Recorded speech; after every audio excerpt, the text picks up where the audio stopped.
Good morning, good afternoon, good evening, good local time, wherever you are. Please welcome to the second session of the fourth day of the European Literature Festival. Today we're hosting in Instituto Cervantes the Spanish session. It is a privilege on behalf of Victor Andresco, the director, who couldn't make it today, and thanks to the embassy members who have been really grateful and has provided us with the opportunity and the chance of having an amazing speaker today. We have Jesus the Consular and his wonderful team. Today's speaker is someone who may not need presentation. It's a man, as we say it in Spanish, from the Renaissance, who's a polyphacetic and multi-talented person. He's a doctor in history of arts, he's an accomplished filmmaker, he's a critic on the newspaper, he's an expert on counterculture, Oriental philosophy, and Joseph Campbell's and other ones, Voyage or Road of the Hero. He suggested us to mention that he is the son of hippies, a controversial term that has been recently discussed for novels or books like Paulo Coelho's last book called Literally Hippie. So he will be diving, explaining what that means for us or what that means now. His specialization on counterculture has linked him to the Beat Generation and the Myths of the Underground, which is the title of one of his books in Anagrama. He recently published different books, the latest one, Ecotopia, which is related to what we're going to listen today. And he's working now on a book related to the path or the way of samurai. It's called subtitle Buddhismo Zen Buddhism to Live the Present.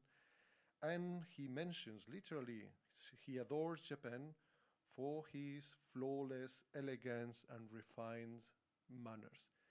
It is a privilege to have here Mr. Alexis Racionero Raguet. Please welcome everyone with a huge applause. Thank you very much for being here.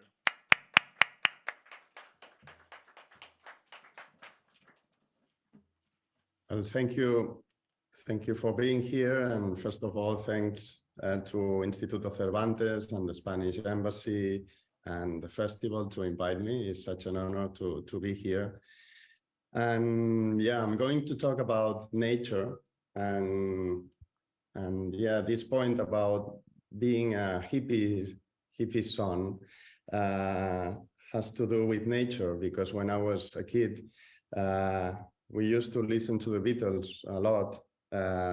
And that song called Mother Nature Song that my mother, Maria Jose Ardague, played to me many times, Blackbird, or songs like The Lady of the Island from Crosby, Still and Nash. And I didn't live in nature in a commune, but I grew up with these feelings of that generation that nature was something special to us, And here in my country, we live by the sea, the Mediterranean Sea and the coast, and we have the big mountains of the Pyrenees behind that. Nowadays the snow is coming to the mountains.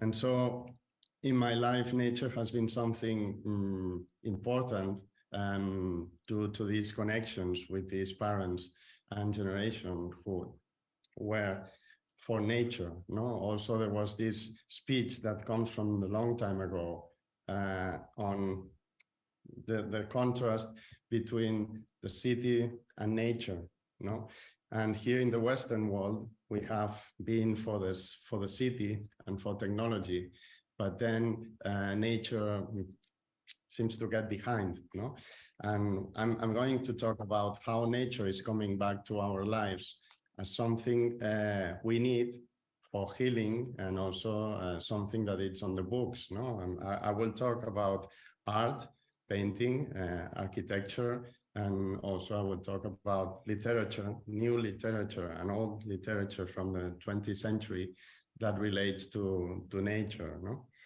And in between all this, Zen, I would talk about how Zen is regarded from our West, from my tradition, with this connection with the counterculture, and my parents being in California, and me, I was done in California, but born in Barcelona, but I've been many times there. And all the West Coast has big connections with Japan, and Zen probably among the Eastern philosophies is one that is really important in the western coast of USA. And here in Spain also, it's becoming something important nowadays, that we have to live with simple things. And this idea of being in the present, that is necessary for these times, no? And then, from our point of view, has to do with nature. And whenever one travels to Japan, what we find is these beautiful temples, Ryoanji, Dakotuji, or many others.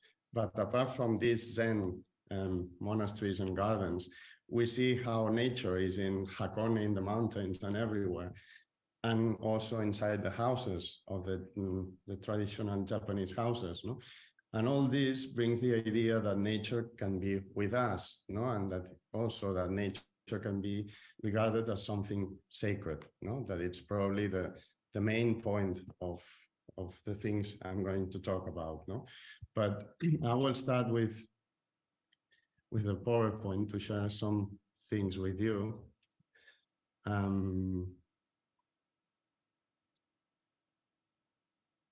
So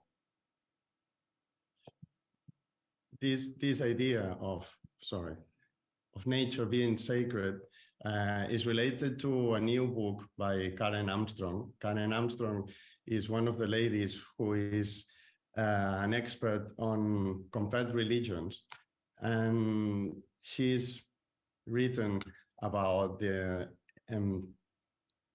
actual times, the moment when Buddhism and other religions began. The book is called The Great Transformation, and is one of the most important books written on religion in the latest times. But nowadays, she's centered on nature and the necessity of understanding that we are part of nature, and that we depend on nature. So we have to take care of nature as we take care of ourselves. And this idea of Karen Armstrong comes from the old times. In the primitive religions, shamanism and other religions, animism, all talk about we being part of nature. And so what nowadays is coming is not completely new.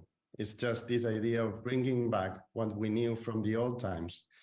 And another important aspect is that whenever we go to Zen or to another cultures that talk about nature, is bringing this to the present. So as an adaptation, no? I also remember Alan Watt, who is a well-known writer, philosopher on Eastern philosophies and many other themes. And when he talked about nature, he was also relating to this idea of relation, of nature being sacred. But he said, the point is not becoming primitives ourselves. It's not the man going back to the cave. It's the modern man with all the technology and all the city stuff who shares all this with nature. So that's the point. I think many of the authors that are writing on nature nowadays are pointing. No, it's not Rousseau old idea of the wild savage, but the modern wild savage. No, it's this combination. So Karen Armstrong, in his new book, is talking about depending on nature, we are part of nature, and this idea that nature is divine, and somehow nature could be God, but God in the sense of the universe or something sacred as a whole thing that it's among us. No, someone called this nature God Mother, just Gaia, no, as the Hindu said, no. And when we consider sacred primitive cultures where nature was sacred, shamanism is one of the first ones. Shamanism was very strong in Siberia but also it's strong in South America. And nowadays, we still have some points where these practices of shamanism are done. In shamanism, there is a man who connects with nature, with the sacred spirits, to heal the community. And also there is a relation of finding your sacred animal, no? And for instance, in my case, in my book called Ecotopia, and the latest one I wrote, I had problems with the editor when I was talking about these primitive cultures, no? Because still nowadays, somehow talking about shamanism, that for instance, Carlos Castaneda wrote a lot of this theme on the late 60s. By that time, it was easy to talk about this, but nowadays it's not that easy, no? Because somehow they considered it could be esoteric themes. But it's just talking about nature or something sacred, and finding the idea that if we are part of nature, we can be part of a tree or a bird or many other things, no? Then as a primitive idea, I wrote this point on Shinrin Yoku, because there are some books published in Spanish and in many countries that are talking about this idea of going to the forest and heal and being healed by the forest, no?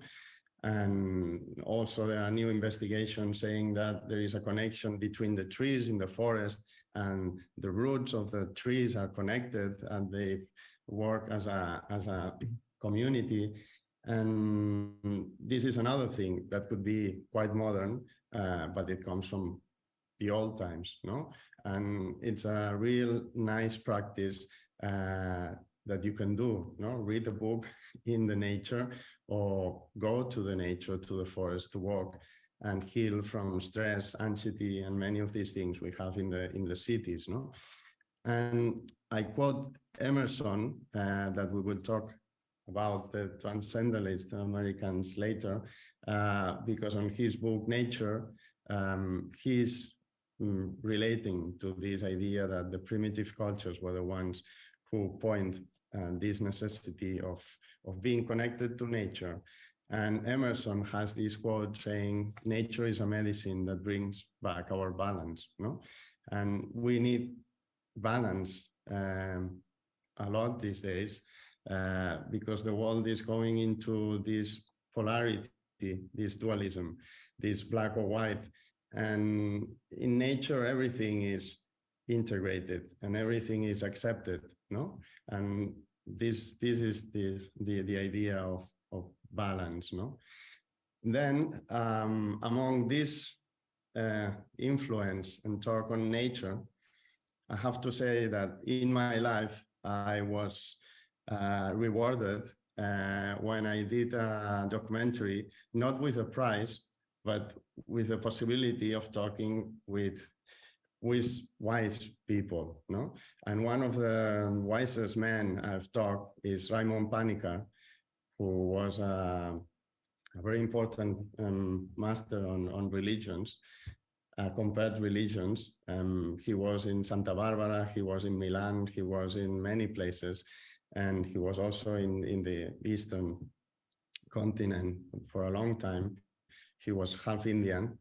And one of his best ideas was this idea that is written there, that it's in a book that he published in 1993 called Ecosophy.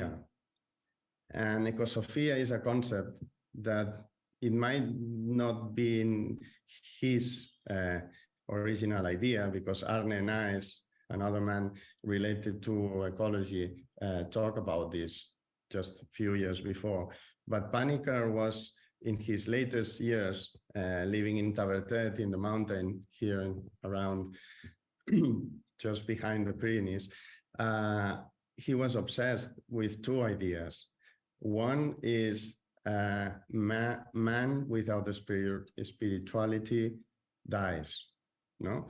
And he was talking about that we have confused religion with a spirituality, and this has to do a lot with young people, no? Because probably young people in our country are not Catholics anymore, but they see that there is something behind the rational mind and the normal reality, no? And to find an idea of what could be this thing behind the normal reality, obviously the word could be spirituality. And when we go to spirituality, it's easy that we connect with nature and see that there is something sacred in nature, no?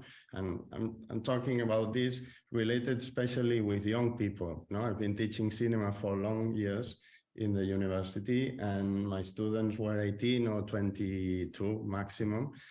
And this idea of that we need a spirituality was something that was part of them. The problem was, who is God? No, if it's the Christian God, some of them accepted, many others thought about or wanted to think about another thing bigger than this. And this went on to nature, no? So Panikkar was onto the idea of we need spirituality in our life, and then we need to listen the wisdom of nature. And to understand this concept that it's in the book, that it's, I think it's translated to some other languages. The idea is the second point, no?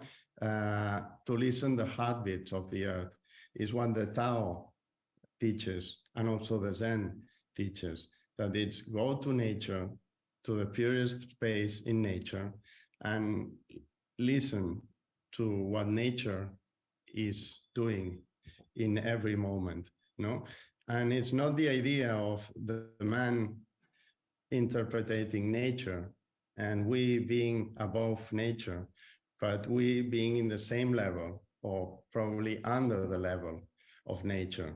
So the important thing in ecosophy is the point where the human being is. We are not above nature. We are at the same level, no? And that's why we could go beyond ecology. Ecology is something that is really nice, that could help, that is taking care of many themes related to the damage we are doing to nature. But this is a kind of philosophy related to nature, where nature is on the first place over us, no? And then the other point as an introduction is this term that I use for my book called Ecotopia, comes from a novel, a science fiction novel written in 1975 by this man called Ernst Kallenbach. And it was a post-hippie literature, but probably you might know that in science fiction, there are always themes that talk about how is our world and what we need to do to improve what we have, no? And in that fiction, the idea was that the United States was split among two sides, the North, West, and the Southwest, no? And the limit was San Francisco. From San Francisco up to Oregon and Seattle was this ecotopia land where people tried to live in connection with nature. And below was the other world that was related to technology, arms, war, pollution, and everything related to these things, no? So from that book, I got the idea of bringing back this idea of we need a utopia, no, for the nature, no? And I brought back this onto an essay that it's very small, that connects with these ideas of Panikkar, the ecosophy, what Karen Armstrong is saying, and all these things on how old traditions bring back ideas to have this new relation with nature, no? And some of the explanation that I will go on speaking is part of what is written in my book, but many other things like Zen or Gaudi, that is going to be the beginning, is completely new, no? So probably all the audience in Japan might know about Zen, And I start with this idea of devotion to nature, no? And how nature is an everyday life of the Zen practice. The cleaning, I remember the cleaning of the stone gardens every morning, and also the details of how with this minimalism aesthetics in Zen, we are able to look to a flower or just a detail of nature with devotion, no? Because when there is just a single element is when you have this concentration onto what nature is, no? And here in the West, we always relate to quantity, and we are not taught on how simplicity and how the empty space helps us to transform and also to give importance to a single thing, no?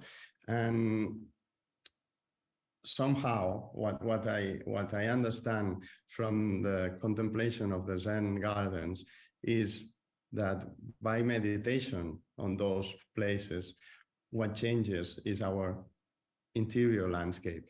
No, if you go with your mental landscape stressed, the emptiness of Zen gardens brings you to calm moment and emotion, no? And that's really important to us in these times, no? So the Zen roots, we have to say that Zen is connected to many things, like many other religions, no? Zen is Zen Buddhism that started with Chan Buddhism coming from China. It's around the 16th century. But the nice thing about Zen is that takes things from China, like the Tao or Tao, but also from the older religion in Japan, that is Shintoism. No? And Shintoism talks about nature, talks about the kamis, these sacred spirits in the forest, connected also with the ancestors. And somehow there is also a blend of animism behind all this. No? We have to say that Taoism, the Chinese one, is probably the most connected philosophy or religion that talks about nature. The Tao is the pure essence of nature that we can't describe. But I think it's not an idea of choosing and saying Tao is before Zen and somehow is better. It's an idea of integrating the many roots we have from older and ancient practices, philosophies, religions, writers, everyone who put these ideas or practices that tell us nowadays how we can relate with nature in another way. So Zen is one of them. And what we can learn from Zen, being synthetic and going to the main points, is what is written here, no? Nature, the idea of simplicity, the keep it simple and understand that something that is simple could be most important than a full page of words or a painting full of images, and the idea of spontaneity, no? And especially the beginning of Zen in the Western was very related to spontaneity, and this went on to art. For instance, the avant-garde with the surrealism started to work on spontaneity. Also, the Dadaism were into spontaneity. And then when the abstract Americans painters like Pollock and others developed their paintings, spontaneity was essential.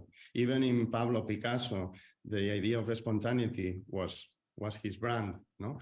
And this relates to Zen, no? I'm not saying that Picasso was influenced by Zen, but it's the synchronicity of a moment in time that was the first part of the 20th century that this idea of spontaneity came. And also Zen was coming with Suzuki and other masters, no? And this is the road, no? How Zen entered in the Western world, especially from the Western coast in North America. And then many of these translations and ideas were brought also to Europe, no? Suzuki also had a big connection with Europe, and that's how we learned about all this, no?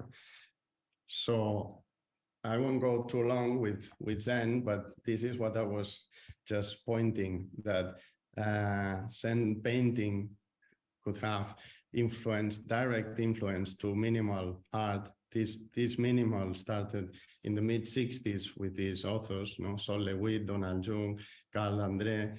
The Zen haikus, the poetry, is something that is still very important in our culture. Many people is writing haikus in Spain, in Spanish, me, myself, and other people. And there are many books published. Probably the Beat generation was known from Kerouac and others to be written these short poems that talk about nature in a straight way, from a spontaneity in the present, and with an open idea. No, that is also a very nice thing, that in nature, things are not closed. Things are not related to a thought that it's perfect. Nature is a feeling, is something opened, no? And haikus are also open, no? And then me, with my connection with cinema, there is also a kind of Zen cinema that is related to Othu and his many films done in the 1940s, 50s, that you might know. And Kurosawa is not that Zen on the way he shoots, and he established the composition, but Kurosawa is related to the samurais, and the samurais is one of the most popular archetypes that comes from Japan to the Western world. And even if it's from manga or if it's from cinema or whatever is the place that the samurais comes from, we connect with the samurais, with this idea of spiritual warriors, strong, ready to die, but connected with many of these ideas of the Zen Buddhism, no? So these could be doors to understand Zen for young generations, no? Probably they won't be onto reading D.T. Suzuki, but they would like to see a film by Kurosawa or Ozu, no? That's what I found when I was teaching, or I'm still teaching to young generations, no? So, well, a quote from Suzuki, what I like about this quote is this idea of I'm an artist at living, and his work of art is his life, no? This relates to artists, no?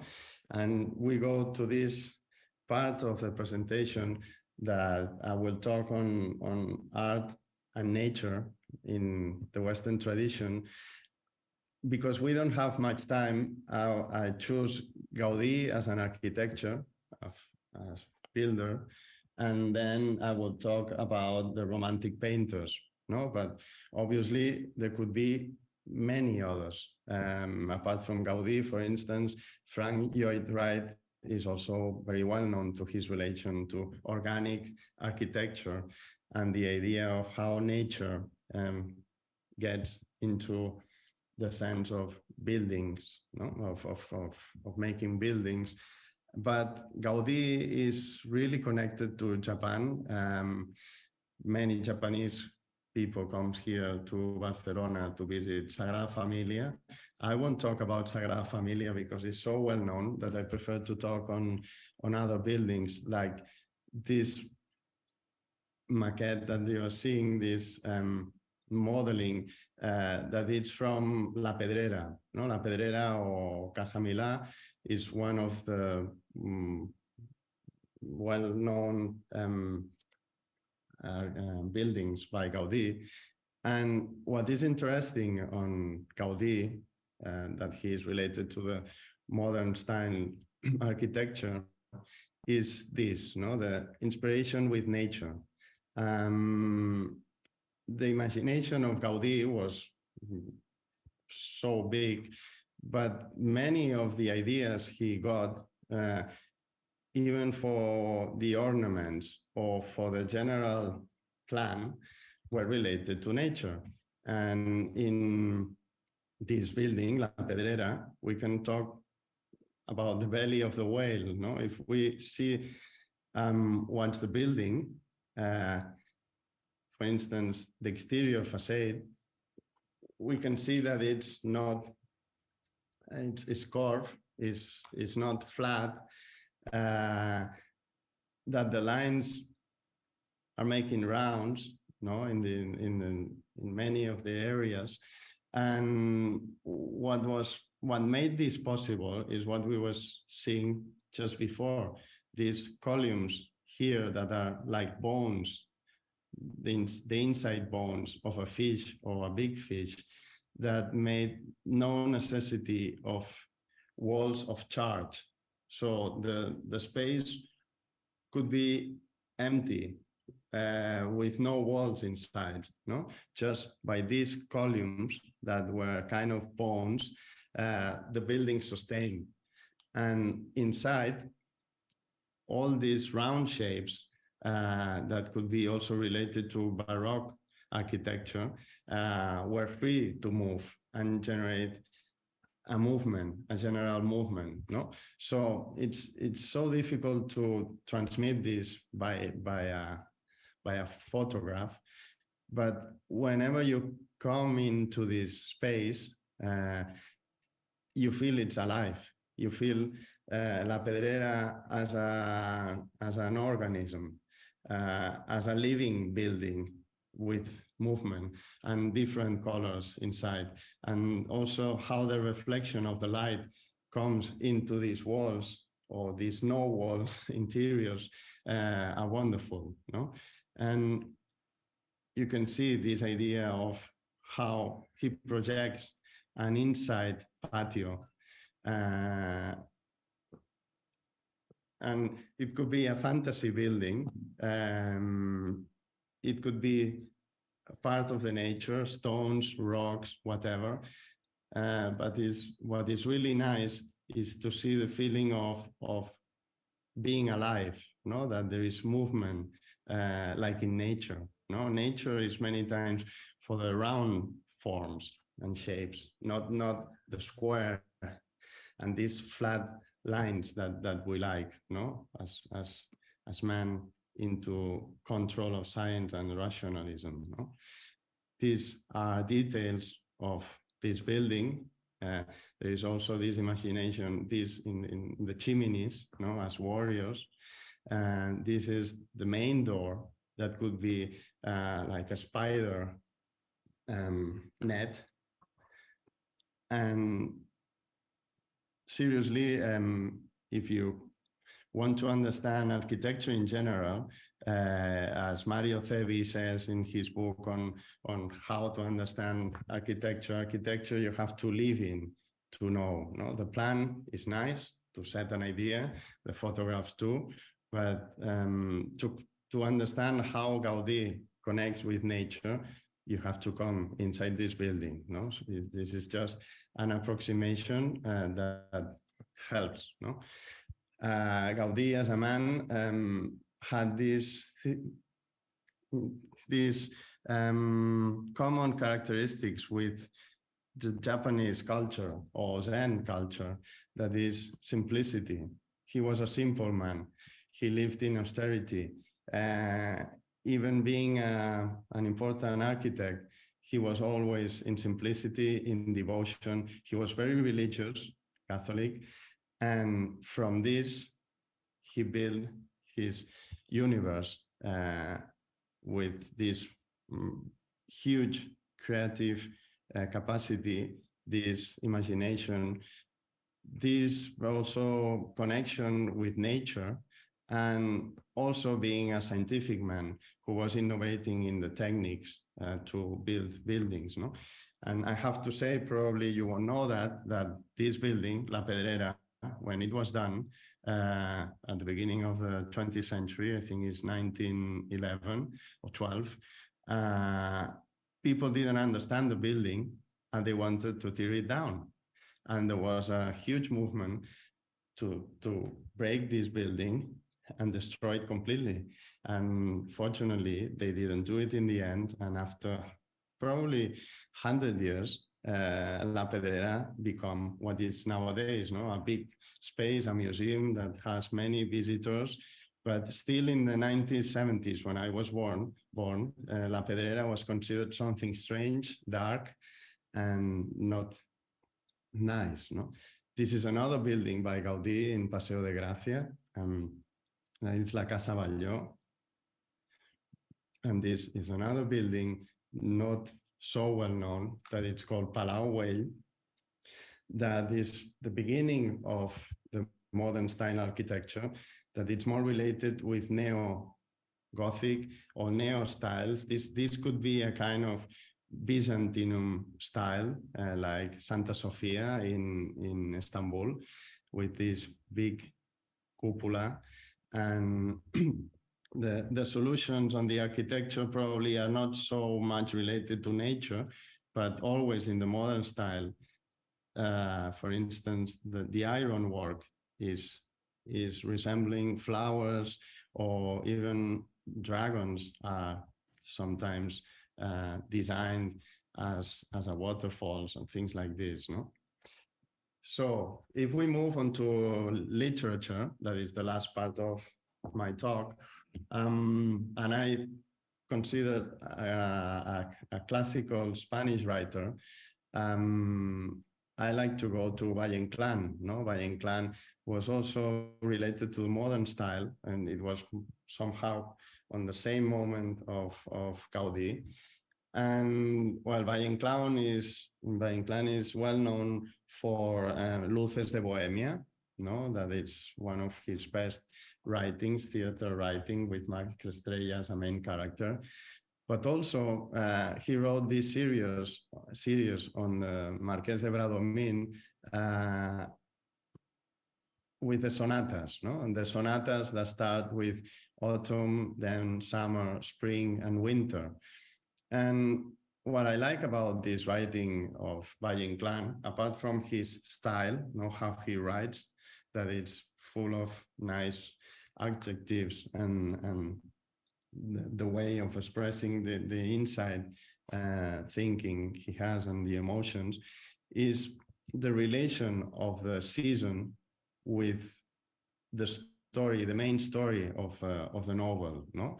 And so as I write here, autumn is melancholy, summer is love, spring is the fight, the contrast of Eros and Thanatos, no, love and die, and winter is inward, no, is the last moment when death is coming and is approaching.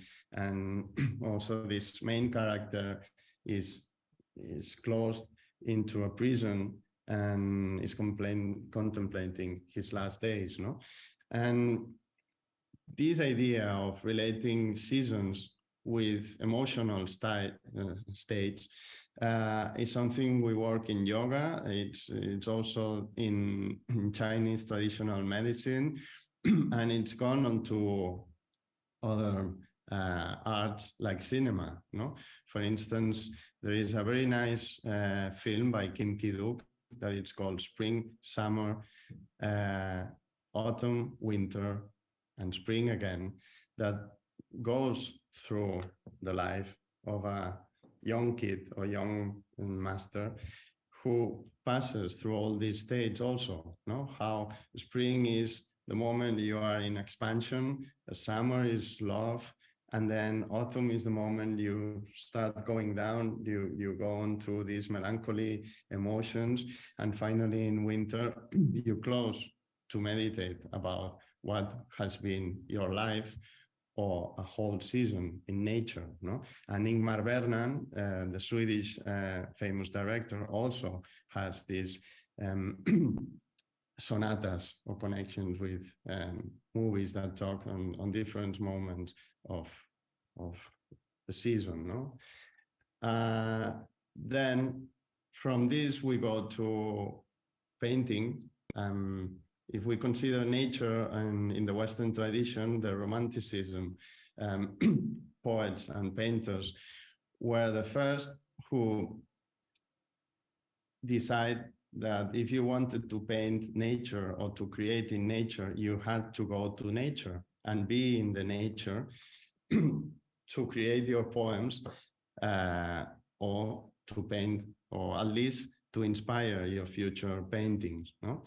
And among the Romanticism poetry on painting, there are two main branches or places. Even though it's also a French movement, the center is related to Germany and England, you know? And so if we think about Germany, Goethe could be the philosopher who writes, philosopher and writer, who writes on nature, as Emerson did also, and Hölderlin could be one of the poets. There are many others, but Hölderlin is the one I choose among all these others. And with painters is the same thing.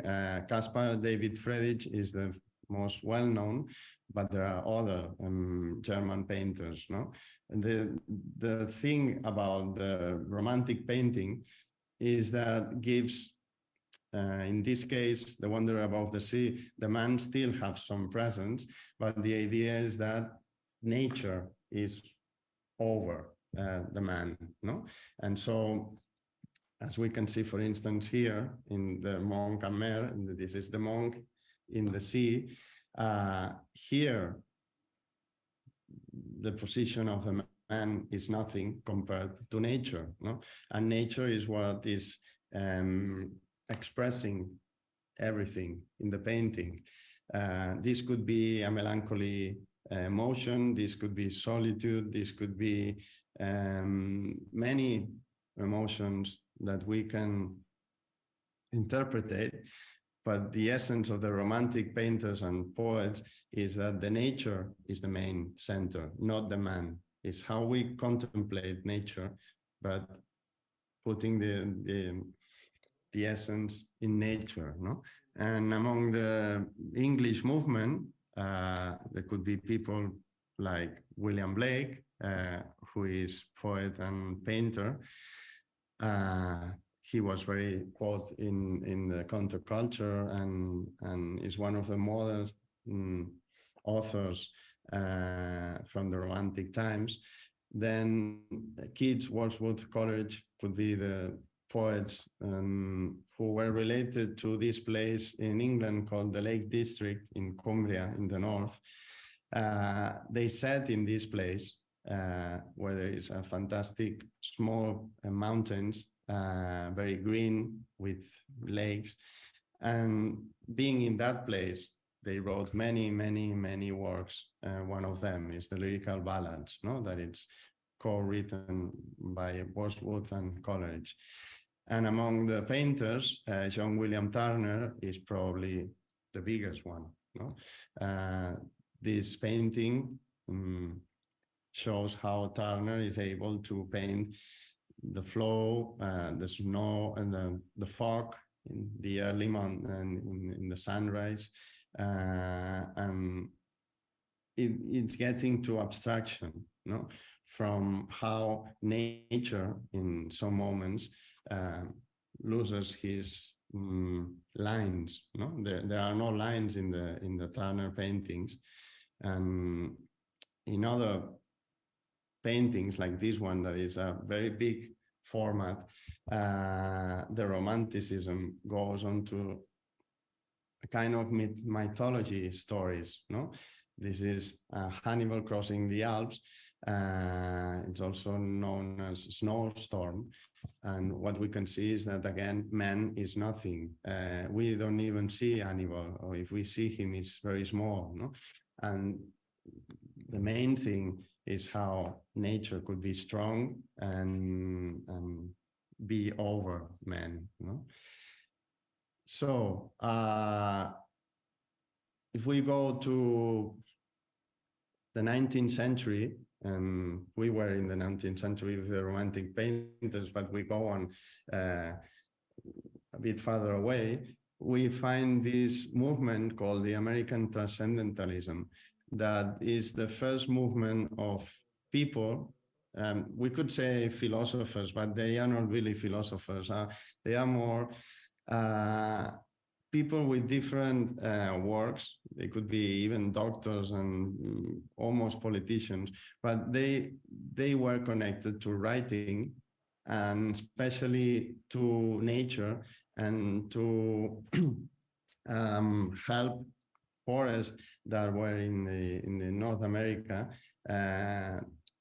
to be considered not sacred places, but public spaces. No, for instance, John Muir was the man who made Yosemite and who made many of the national forests that are nowadays in North America. No? But in this group, there were different personalities, and one that was really recognized, especially maybe a century after, is Henry David Thoreau. No? His novel Walden is probably one of the most read books in the last decade, now in the 20th century.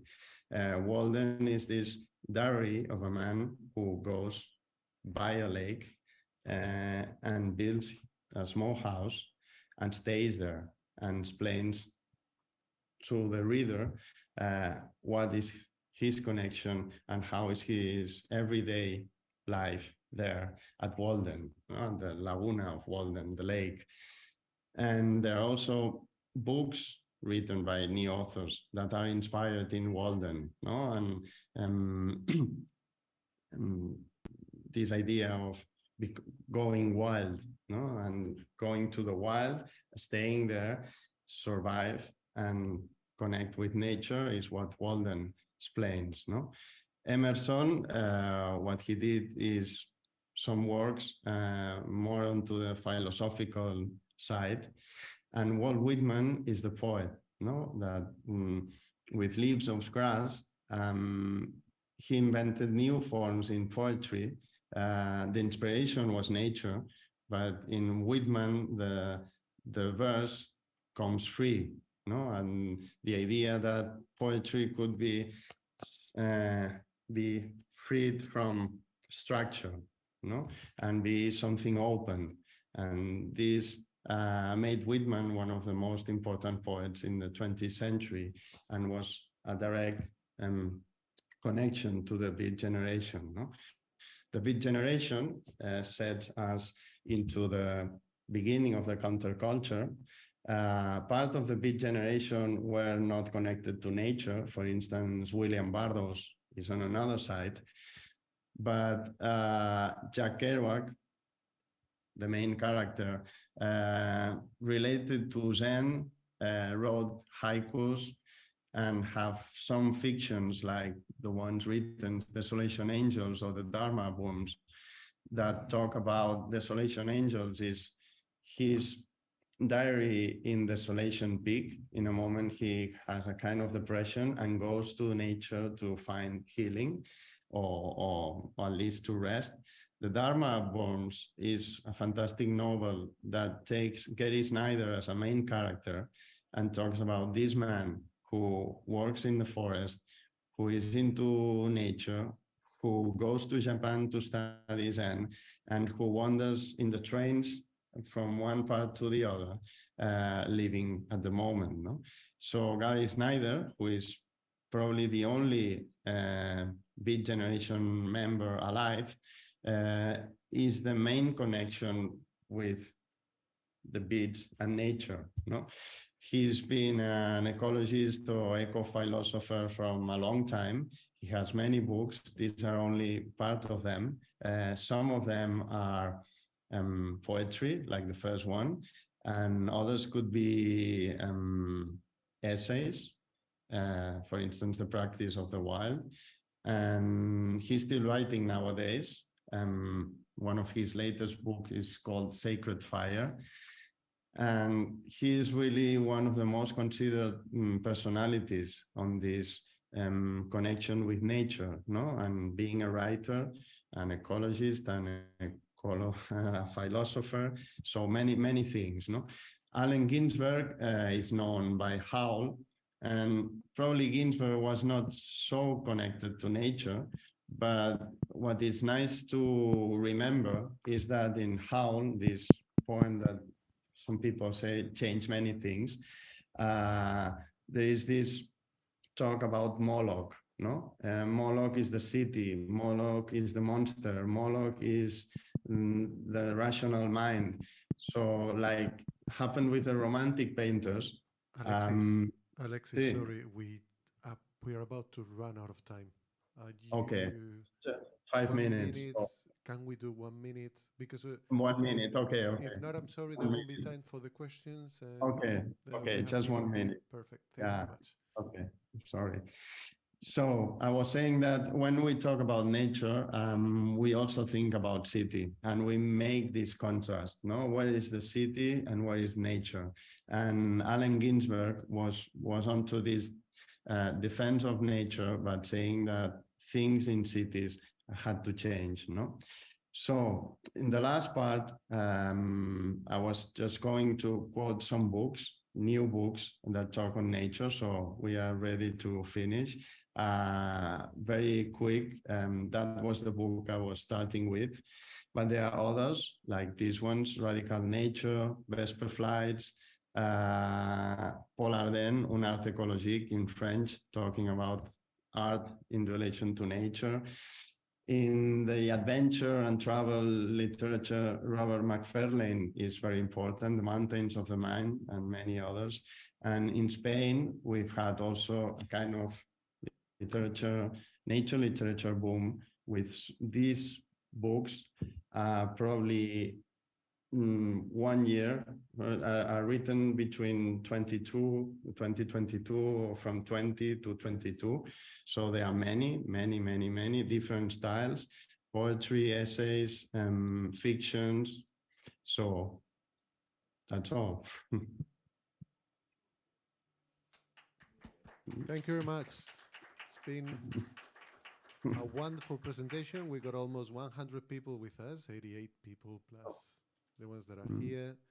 And if that wasn't enough, the Embassy of Spain is working towards a 2023 horizon into a Zen exhibitions that we're delighted also to collaborate with in Cervantes. So any questions, anything the audience here may like to ask about Zen literature?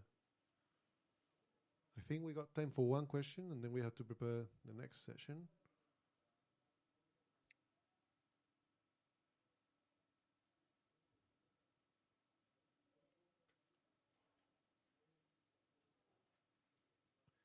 If not, I got one for you, if you wouldn't mind. And I'm intrigued. The relationship, do you think the latest science fiction, because you mentioned that as a genre, is using nature as the main character? There's a lot of science fiction that nature has become maybe the new utopias, or is the whole genre is changing. So I'd like to hear your thoughts on the relations between science fiction and the use of nature.